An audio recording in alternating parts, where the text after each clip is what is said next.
بسم اللہ الرحمن الرحیم۔ السلام علیکم۔ مردوں اور عورتوں کے غصے اور لڑائی میں فرق۔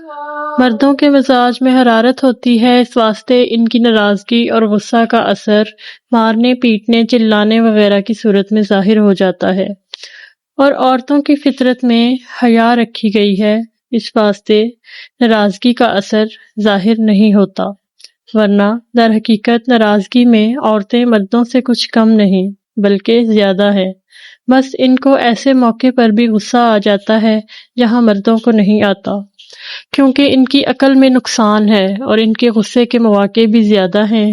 اس کے علاوہ چیخنے چلانے کی نسبت میٹھا غصہ دیر پا ہوتا ہے، اور چیخنے چلانے والوں کا غصہ ابال کی طرح سے اٹھ کر دب جاتا ہے، اور میٹھا غصہ دل کے اندر جمع رہتا ہے۔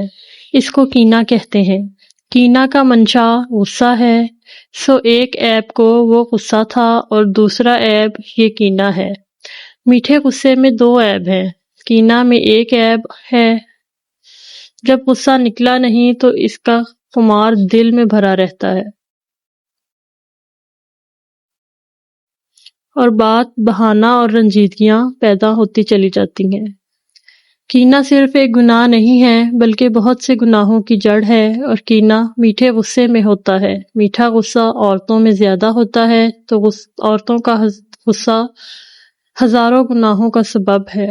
مردوں کا غصہ ایسا نہیں ہے، مردوں کا غصہ جوشیلا اور عورتوں کا غصہ میٹھا ہے۔